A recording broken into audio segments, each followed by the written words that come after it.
4, -3, B 8, 5. Find the coordinate of the point that divide the segment AB in the ratio 3:1. First of all आपल्या question मध्ये A ची coordinate दिले आणि B ची coordinate दिले.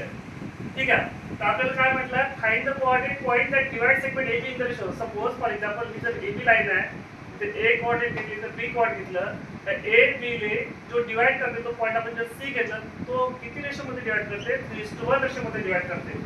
तो जो पॉइंट डिवाइड करते म्हणजे AB लाइन जो पॉइंट डिवाइड करते, सपोज फॉर एक्झाम्पल आपण C पॉइंट घेतला, कोणी कोणता पण पॉइंट घेऊ शकते, कोणी D घेऊ शकते, कोणी E घेऊ शकते, कोणी F घेऊ शकते.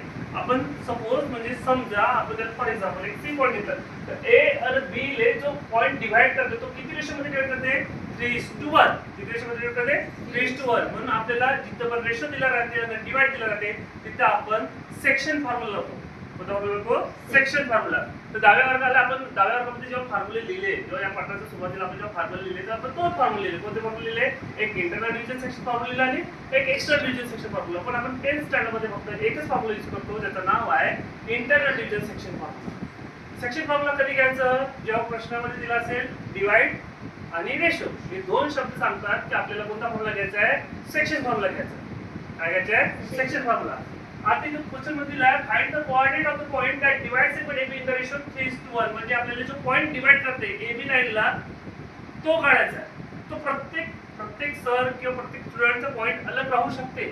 आपण तिथं पॉइंट कोणता पॉइंट घ्यायचा तो दिला नाही. Find the coordinate of the point म्हटलाय, पॉइंटचे कोऑर्डिनेट काढा म्हटलाय. तो पॉइंट आपण आपल्या मतानं कोणता पण घेऊ शकतो. ठीक आहे. तो पॉइंट घेतला आपण C.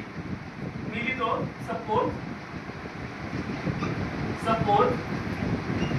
The point C. समजा तो पॉइंट घेतला आपण C, तो डिवाइड करते कुणाला? लाइन AB ला किती रेशो मध्ये? इन द रेशो 3:1 मध्ये. किती रेशो मध्ये? 3:1. त्यासाठी गिवन दिला आपल्याला. काय दिलं गिवन मध्ये? A चे कोऑर्डिनेट दिले आपण 4, -3. त्याला आपण x1 y1 घेऊ.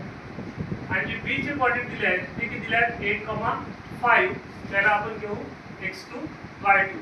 म्हणजे हियर इथं x1 आहे 4, y1 आहे -3, x2 आहे 8, y2 आहे 5. y2 किती आहे? 5. आता बाय सेक्शन फॉर्म्युला. कोणता formula? By section formula. Section formula काय राहते? x mx2 plus nx1 upon m plus n. या माने काय आहे?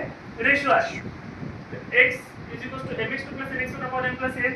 तर त्याच्यामध्ये आपण m ची व्हॅल्यू आपल्याला माहित आहे. m ची व्हॅल्यू दिली आहे, ती लिहून टाका. m ची व्हॅल्यू 3 आहे, n ची व्हॅल्यू 2 आहे. आता आपल्याकडे सर्व गिवन डाटा तयार झाला. x1 ची व्हॅल्यू माहित आहे आपल्याला, y1 ची व्हॅल्यू माहित आहे, x2 ची व्हॅल्यू माहित आहे, y2 ची व्हॅल्यू माहित आहे, m ची व्हॅल्यू माहित आहे आणि n ची व्हॅल्यू माहित आहे. ते सर्व व्हॅल्यू या फॉर्म्युल्यामध्ये आपण पुट करू. एक x साठी लिहिलं, एक y साठी घेतलं. y ची फॉर्म्युला काय आहे? my2 ny1 upon m plus n. आता पहा, जो पॉइंट काढायचा आहे त्याचे कोऑर्डिनेट एक x चे राहील, एक y चे राहील. काय आपण 2 डायमेन्शनल ज्योमेट्री मध्ये आहोत. आपले जसं एक a चे कोऑर्डिनेट आपल्याला x आणि y दिला, b चे कोऑर्डिनेट आपल्याला x आणि y दिला, तर आपण c चे कोऑर्डिनेट फक्त x काढणार नाही. x चे काढून त्याच्यासोबत y काढू. आणि कोणते कोऑर्डिनेट किती राहतात? 2 राहतात. x काढण्यासोबत काय करायला लागेल आपल्याला? y काढायला लागेल. तर आपण x m ची व्हॅल्यू किती दिली आपल्याला? 3. म्हणून m ची व्हॅल्यू 3 लिहायचं. आता nx2, तर m आणि x2 मध्ये गुणाकार आहे म्हणजे प्रोडक्ट आहे. प्रोडक्ट आहे म्हणजे ते इंटू लिहायचं. x2 ची व्हॅल्यू दिली आपल्याला 8, त्यात 8 लिहायचं प्लस n ची व्हॅल्यू इथे दिली 1, त्यात 1 लिहायचं. x1 ची व्हॅल्यू दिली 4, त्यात 4 लिहायचं. अपॉन m ची व्हॅल्यू किती दिली? 3 प्लस n ची व्हॅल्यू दिली 1. आता त्याचा इंटू म्हणजे प्रोडक्ट करा, गुणाकार करा. 8 3 24, 4 1 4, 3 1 4. याची सम करा. 24 प्लस 4 24 प्लस 4 28, 28.4. 4 च्या टेबल मध्ये कट होतील तर किती? 7. x ची किती आली? 7. जी सर थांबा. आता आपल्याला कोऑर्डिनेट काढायचा y चा कोऑर्डिनेट सेम तसंच काढायचा. m ची व्हॅल्यू पुट करायची. m ची 3 आहे. मग y2 चा कोऑर्डिनेट आपल्याला -3 दिला आहे. 3 * -3 प्लस आहे म्हणून प्लस लिहायचं.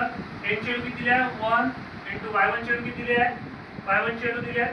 सॉरी y2 ची व्हॅल्यू इथं 5 आहे म्हणून 5 लिहायचं प्लस n ची व्हॅल्यू 1 आहे आणि y1 ची व्हॅल्यू किती दिली आपल्याला? -3. इंटू करून y1 ची व्हॅल्यू आपण -3 अपॉन m ची व्हॅल्यू 3 आहे आणि n ची व्हॅल्यू 1 आहे. आता पुन्हा याचा प्रयोग करा. 3 * 5 3 5 15 प्लस इंटू मायनस मायनस होते 1 * 3 3 झालं, प्लस इंटू मायनस मायनस झाला, 1 इंटू 3 3 झालं, त्याचे सब केले 3 प्लस 1 4 झालं, 15 मधून 3 मायनस केले 12 आले, 12 अपॉन 4 4 साठी मला कट करा, y ची व्हॅल्यू 3.